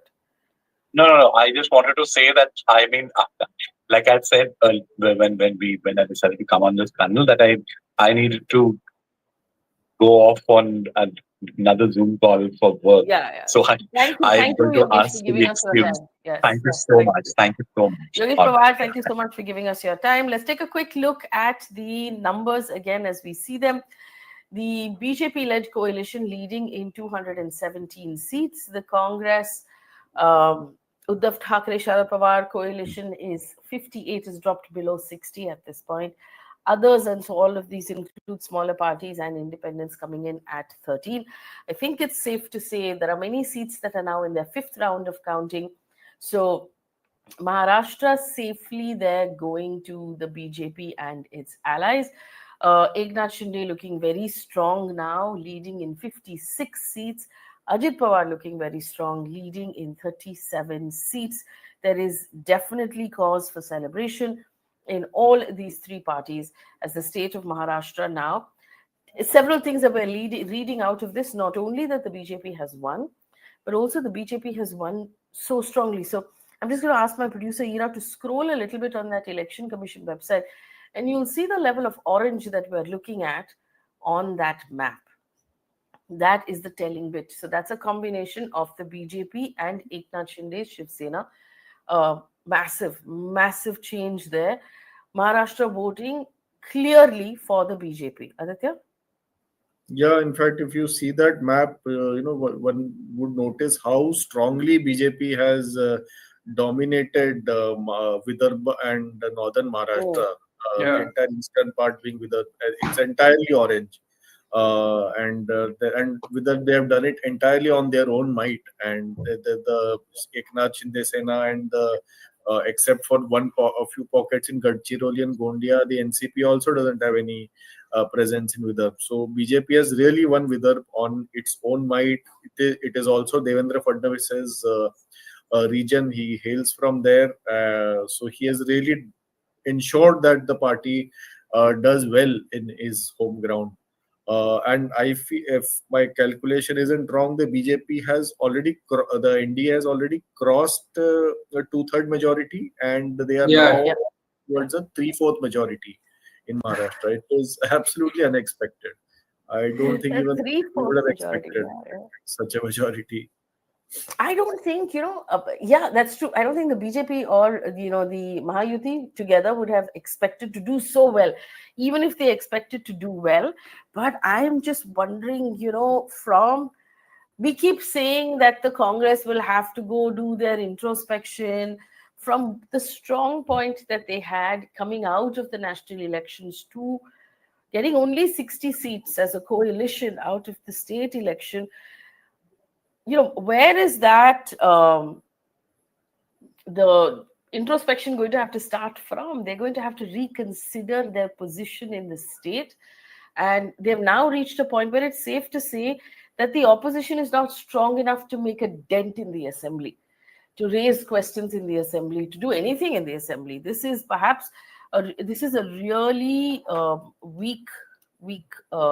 The Uddhav. Okay, so there's a breaking headline coming in out of India today that says the Uddhav Sena is saying that there's foul play. How can all Sena MLAs not win? So there's some. I mean, is this something we want to take seriously? Because they're saying there's something wrong with the numbers. This is not what we had expected to see. They'll have to establish why they are saying that, because even in Haryana, the Congress did make claims, but they weren't able to establish, and there was a clear reason why Congress lost certain seats due to rebels and everything. So, if the Uddhav Sena believes that there has been foul play, they'll have to establish it and show where the either it's a EVM malfunctioning or there has been some kind of malpractice at the booth level, or the counting, there's been some error at that level. So if it's none of these, then it's just an allegation in the air. Yeah. So according to India Today, BJP now leading in 124 seats. According to the Election Commission, which is what we see on our screen, the BJP is leading in 118 seats. These numbers are massive. These numbers will, put the BJP safely in the driving seat. There is no question now about any of the things we were asking about before these numbers came in. The people of Maharashtra have spoken very clearly. Let's just pop up the Jharkhand numbers right now. Jharkhand is also, it's still seeming fairly close. On the India Today website, it shows the India bloc leading with 50 seats and NDA is at 29. We're just going to put that up on your screen right now. Aditya, can you look at Jharkhand for me? Tell me what you think. So in the India Today website, the Mahagathbandhan of Congress, JMM and RJD and the left is leading in 50 seats, and the NDA in 29, which is basically the BJP, Janata Dal United and All Jharkhand Students Union. So I think it's a very clear win for Hemant Soren. I think it's a personalized campaign that Hemant Soren and to her credit, Kalpana Soren ran in the state.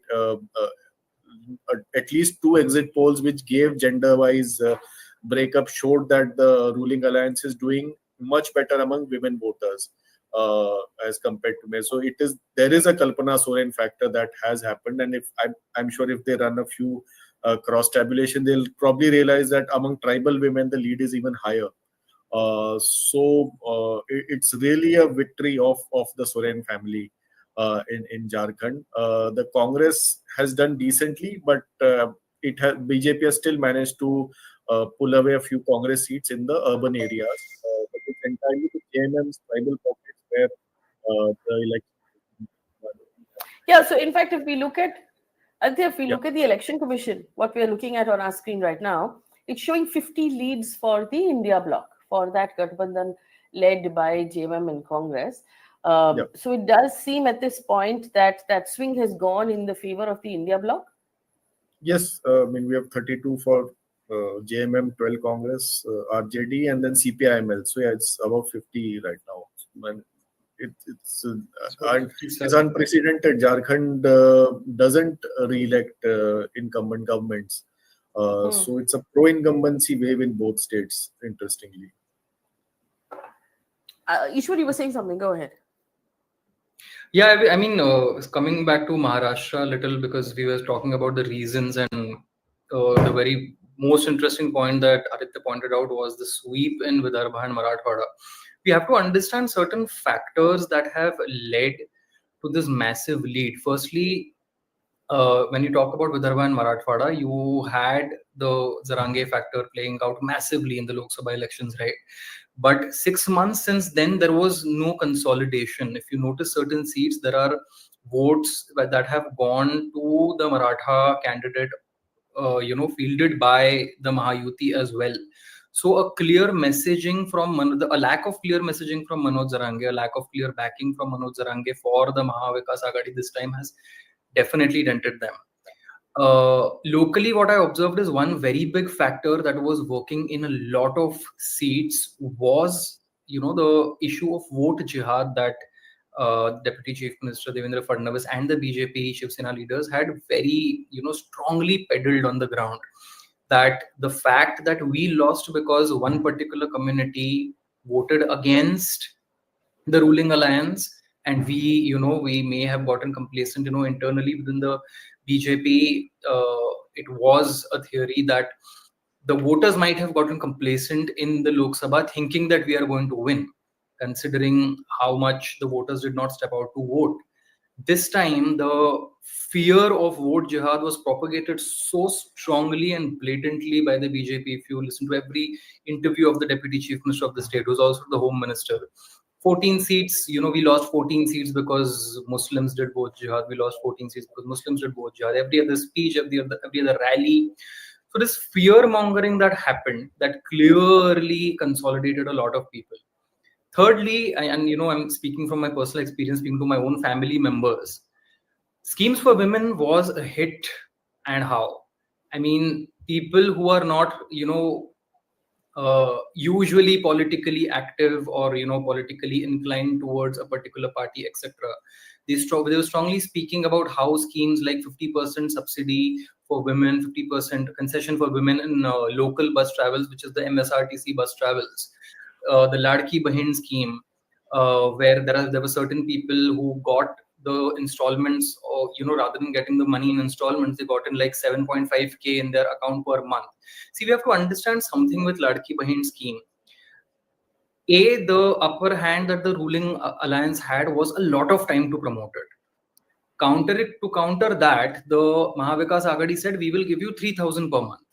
But that announcement came when? In the party manifesto 1 week before the elections. So not enough time to counter that narrative. B, it is very, I'm speaking from a little bit of a city boy perspective. It is very easy for us to sit and say, how much does 1,500 rupees matter? I mean, 1,500 se kisi aurat ka kya hi hoga? But a farm laborer working in regions like Marathwada and Vidarbha, where this scheme is the biggest hit, by the way, there was a trend noticed this time where women farm laborers hiked their prices per day to work in farms, because they were like, we are getting more money in Ladki Bahin scheme than what you give us per day. So farmers actually had issues hiring women as farm labor. So 1,500 for somebody who gets 200 rupees per day as a farm laborer is still a very significant amount. So, and the lack of counter to all of these things, a lack of very, very, very strong counter to every narrative that the Mahayuti has peddled, be it popularizing their schemes, be it the vote jihad narrative, be it the Marathas, be it the farmers, even farmers, something, and credit where it's due, they did take a lot of corrective measures. Like when Chief Minister Eknath Shinde after the election said that Kandani aplyala radala, the onions made us cry. They lifted the ban, they opened it for the export. So, I mean, clearly local factors have worked as they worked in Lok Sabha. That is how they have worked. And, when it comes to Mr. Sharad Pawar, personalities like Mr. Sharad Pawar, it had always been clear that Ajit Pawar locally is the man in Maharashtra. How much of that sympathy factor would play out in the assembly elections eventually, that was to be seen. Now we're seeing how it has played out. I mean, in fact, Faye, most surveys, most internal party surveys, most pollsters had predicted that Sharad Pawar's party is going to emerge as the strongest party of the opposition at about 40, 45 seats, and Ajit Pawar is going to be less than 20 or in early 20s or something like that. That's clearly not the case. So clearly the MLAs that Mr. Ajit Pawar has strengthened locally, it has worked in their factor irrespective of what alliance they've joined.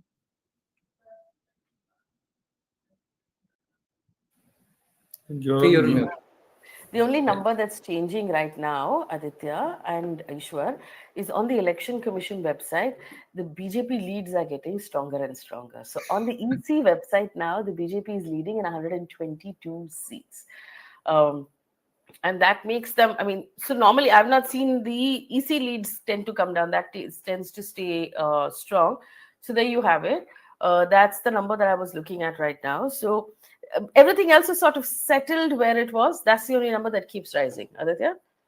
Yeah, I think if had BJP contested, no, they would have won a majority on their own. Probably. Yeah. But just one more point on Ladki Bahin. Yes. It wasn't just 1,500. They came as arrears, and they got most people got 7,500 7,500. in Yeah. one go. So 7,500 being delivered in people's bank accounts just before elections is a very sizable, is a very big sop to give. And However, the very strong the very strong fear that they mongered about Ladki Bahin was the fact that, and this was blatant even in the BJP official advertisements, that the moment the opposition wins, Ladki Bahin money is going to stop. So no matter the MVA promised twice of Ladki Bahin, it did not stick at all.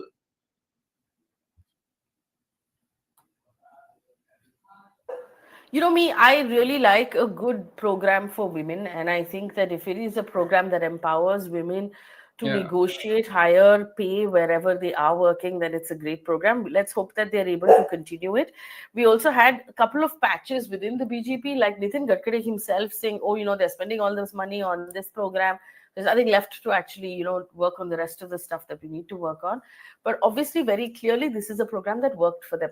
The other big takeaway for me, both in Jharkhand and in Maharashtra, is that women, like we have seen in the last few elections, are tilting the scale. So the woman voter has now become a really important aspect of elections across the board, whether we're talking about state governments or we're talking about central government. The Indian woman voter is no longer expected to vote based on what her husband or the rest of the family is telling her to do. They have a mind of their own. They're responding to particular policies. They're responding to decisions that are being made in their favor. This, for me, is a massive thing. It means more and more, hopefully, politicians will have their eye on women, empowerment, not just during elections, but throughout the entire term. Aditya? yeah, absolutely. But one pattern one has noticed is that except for Karnataka in last year, in all the other elections, women voters have tilted the scales in favor of the incumbent. So be it Nitish Kumar in Bihar or Kejriwal in Delhi, Mamata Banerjee in West Bengal.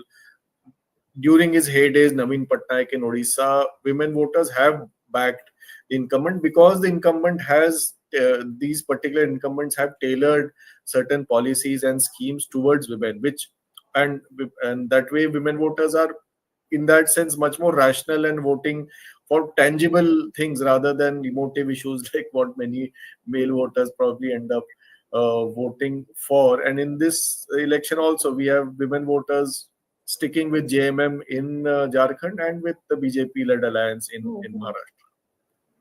So we've had the Shiv Sena send out Sanjay Raut to make a statement. May not have been the most, may have been slightly ill-advised actually, because Sanjay Raut tends to not be a very measured person. He said two things. He said something is wrong with these results. We're not expecting this. And then he also said they're winning based on Adani's help. I think what's happening now is that the gap is so wide that you're just a sore loser at this point. Scrambling for reasons. Yeah, if it was a gap of a couple of close seats, and then there would have been some argument, maybe someone would have looked into it. But at this point, I don't think saying anything other than gracefully conceding makes any sense. So I don't think that was very well advised on the Shiv Sena's point, at least as to where they're coming from. Just looking at the numbers, as per India Today, in Jharkhand, the Hemant Soren Congress RJD alliance is leading in 50 seats, the NDA in 29. So it does look like if those numbers solidify to where they are right now, Hemant Soren will come back as chief minister. In Maharashtra, the Mahayuti is at 218, and the opposition, let's call them that now, is at 58 and well past halfway. BJP there taking the lion's chunk of it. How much of ability will the two allies, which is the Ajit Pawar, Eknath Shinde parties, how much will they be able to ask for in terms of government formation, ministries, things like that? I think they'll have much less leverage than what they had in the previous tenure, because with BJP having such overwhelming numbers in its own favor with it, and the second, thing also is that those two parties don't have the great coordination between themselves. So it's not like Uddhav Thackeray and Sharad Pawar in the other alliance. It's not as if they can do collective bargaining there. Each of them is there because of their equation with the BJP. So BJP does hold all the cards as of now. Devendra Fadnavis will have only one regret today, and that regret will be that he did not contest more seats. Because if he did, they were pretty close to, they were 20 short of forming a government completely on their own without anybody's help, without having to listen to anybody do choo-choo. You'd have been like, oh God, I should have just gone for it. Go ahead, Ishwar. But Faye, that is exactly what I was coming to. But that is also Mr. Shinde's dream, right? Because now there is no chance that the BJP, both Ajit Pawar and Shinde, have the numbers to help the BJP cross the halfway mark. But there is no chance that they're only going to go with the NCP, right? Because their alliance is anyway being questioned internally, the BJP and NCP alliance. But they definitely need an Eknath Shinde for forming the government right now. So, and with whatever we have observed about the Chief Minister of Maharashtra for the past 2.5 years, he's not a man you easily can, write off.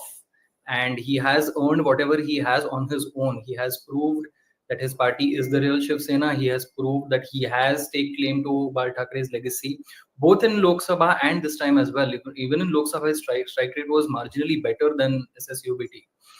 So I think he is definitely the one rejoicing the most in the state today. But what is interesting to observe is what happens to the NCP. Let's way away from Devendra Fadnavis. No, absolutely not. Absolutely not. That man has come back, and how? I mean, earlier in the discussion, as we were talking about how, he offered to resign after the Lok Sabha hit that had taken.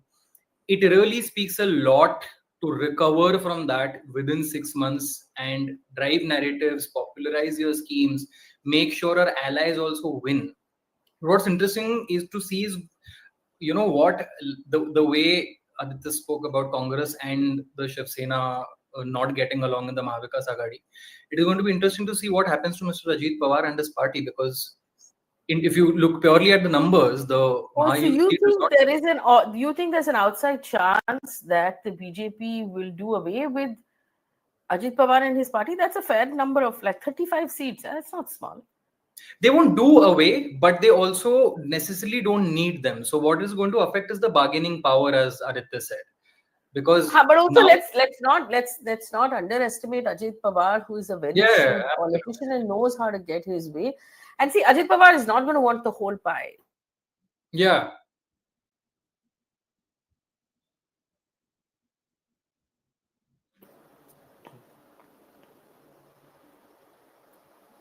I think I lost the audio in the middle.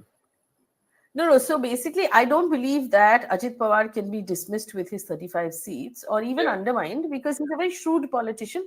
And in previous alliances also, he's always been very clear about just wanting those slices that are relevant to him, the ministries that are relevant to him. So how do you think that's going to play out? And I also want to point out one more thing before I bring in Aditya.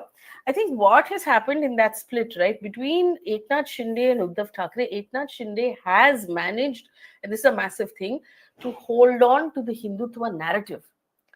And to, sort of own that legacy away from Uddhav Thackeray. He used Balasaheb Thackeray's photographs. He used the Hindutva narrative. He owned it. And he took it away from Uddhav Thackeray, from the family itself. And that, I think, is a massive thing. But on the other side, even though Ajit Pawar might have strengthened his local leaders, I don't think he managed to take the legacy away from Pawar Senior that much. Absolutely so not. I think that Eknath Shinde's victory here has been quite considerable. Aditya? Yeah.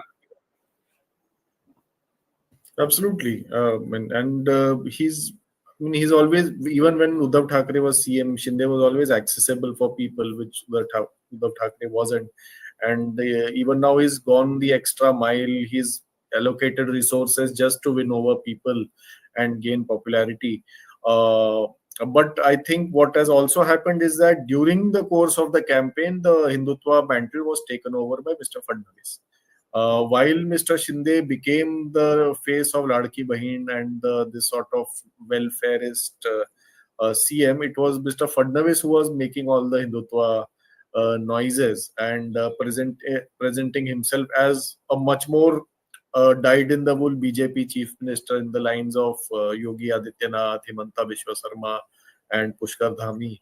Unlike Devendra Fadnavis' first term, in which he was a pretty much a moderate BJP CM, I don't recall him making any hate remarks during that tenure. And there was almost no communal violence in Maharashtra in that tenure, unlike the last 1 or 2 years in which we have seen sporadic incidents of communal violence and a communal mobilization. So I think we will see a new kind of Mr. Fadnavis this time. What kind of Mr. Fadnavis do you expect to see this time? What is this new He'll kind be he's become? much more like a Yogi Adityanath kind of a person. He'll play to the gallery more than he did in the previous term, I feel. More bulldozers? No, now the Supreme Court has said no bulldozers. So I just, I just want to point out, of course, like I said last time, the only number that seems to be moving at this point is the BJP on the Election Commission website. The BJP is now leading in 125 seats as per the Election Commission. Eknath Shinde has got 55 seats. So the two of them looking stronger and stronger by the minute. According to India Today, Mahayuti is now at 220. And the MVA has weakened further to 55. And so that gap is only widening. Just when you think there is no more room, that gap gets even wider. So very comfortable, sort of victory here for the BJP. The numbers in Jharkhand are not changing, though. The numbers in Jharkhand largely remaining the same. It seems like it's 50 odd for the Congress, JMM, RJD. So Hemant Soren then, Aditya, and do you expect Hemant Soren to be a different kind of chief minister, or is he likely to just remain the same? I think if it's doing well, then he will continue as he is. But I think he will probably double down on the pro-Adivasi narrative and especially the pro-Sarnaism, pitching Sarnaism against BJP's Hindutva as an ideological counterweight. So he will probably believe that is working, and he will probably intensify that side of his campaign. But obviously, we'll have to look out for what is the status of the cases against Mr. Soren and how he manages legal troubles. So there's a question from Jageshwar, I hope I'm saying this, Sharma, who asks us how important is Mahayuti getting majority without NCP? So I suppose that question of where this leaves Ajit Pawar, because technically they don't need him. Aditya, do you think this is going to change anything for him? I think this is a call that probably Mr. Modi and Mr. Amit Shah will take based on BJP's long-term prospects. Because sometimes they just take over allies and people not because they need them, but because they don't want the other side to have them. So I think that is one reason for them to not kick out Ajit Pawar and keep him in good humor. And to be fair to Ajit Pawar, he has delivered much more than what anyone had anticipated. I mean, people were initially saying that he'll get less than 10 seats. Our estimate during our previous discussion was about 20 to 25 or 18 to 25, but he has exceeded it in a very sizable way. So I think there is no reason for them to do away with Mr. Pawar. I think what will be crucial is whether they'll give him the finance ministry, which is something he has consistently held. No. Whenever they give him irrigation. They'll give irrigation. Ajit Pawar has an old association with the irrigation ministry of the state of Maharashtra, and I would find that really interesting. So you're saying he's definitely going to get something? Yeah, of course. Whether it will be acceptable to him or not is a different thing. But I think he currently needs to be in power to ensure that he takes over whatever is remaining of the NCP on the other side. So I don't see the two falling out as of now. So apparently the Prime Minister will arrive at the BJP headquarters at 6 p.m. this evening. We know there's going to be that entire victory And the celebration that happens at BJP headquarters in Delhi every time they win a state election, which they have done comfortably. They don't appear to have won Jharkhand, but that's not going to matter because the big prize, as we kept saying, is the state of Maharashtra. BJP workers will gather at that BJP headquarters to celebrate with the Prime Minister of this massive victory. Well, the Prime Minister did a fair amount of campaigning in Maharashtra as well. The Mahayuti, which is the BJP-led alliance, leading in 220 out of 288 seats. Massive, massive, massive win. The Congress alliance at 55. I see your hand, Ishu. I'm just giving a wrap of all of the numbers that we have right now. It does seem like a massive win. The BJP leading out of that in 125. Remember, the BJP's got 125, where the halfway mark is 145. They could have, like we said, if they had contested more seats, maybe gone across that halfway line alone. Ishwar, go ahead. Faye, I actually have a question for both of you. I mean, we know that it's Mr. Fadnavis's day, and a few months ago, so it was Mr. Shivraj Singh Chauhan's day as well. We have seen what happens to very popular chief ministers who are in power and do excessively well in the assembly elections or the previous few state elections. Do you guys think that is what is going to happen to Mr. Fadnavis, or does he have more bargaining chips compared to Mr. Shivraj Singh Chauhan or any other chief minister that was there to stay where he wants to stay? So this is my take, right? I believe that Devendra Fadnavis has spent enough time in the cold already. Yeah. Because they denied him chief ministership, they gave it to Eknath Shinde, they made him deputy chief minister, then they made him half deputy chief minister, shared with Ajit Pawar. So he's already done his, his downtime. He had to, offer that resignation, take back the resignation, sort of humble himself a lot, which he has already done. And I also feel that every time the BJP makes a decision like that, they're doing that anti-incumbency play that they do, where in order to battle anti-incumbency against the party, they just change the chief minister. And the party continues to do well because that's not the case here. The anti-incumbency is not against Devendra Fadnavis, at least I believe so. I don't think that they can dismiss him at this point because this is his victory. But never say never when it comes to politics. Aditya? Also, I think Madhya Pradesh BJP has been in almost, except for the Kamalnath period, has been in power for several years, and they can afford to make experiments and move Shivraj Chauhan here and bring. And the opposition is virtually defunct in Madhya Pradesh. That's not the case in Maharashtra. Notwithstanding the verdict, we still have a state where around 30 MPs are from the opposition. Out of 48, so they can't afford to bring some kind of a lightweight chief minister like what they've done in MP and Rajasthan. So they will need and also it's a difficult state to govern, and governance really matters. It's here, and they need someone trustworthy to run things here. So Mr. Fadnavis probably might be the only one. Yes. So in one line, I can say both Faye and Aditya think Mr. Devendra Fadnavis is going to be the next chief minister of Maharashtra. Oh, so you're saying that because you think that you will make us eat our words if it doesn't turn out to be the truth? No, I'm saying because you guys are saying it.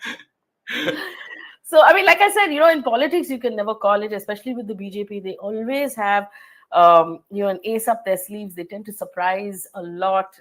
Every time we think we see a pattern in BJP's strategy, the pattern changes. Mr. Amit Shah is an extremely, shrewd strategic, player.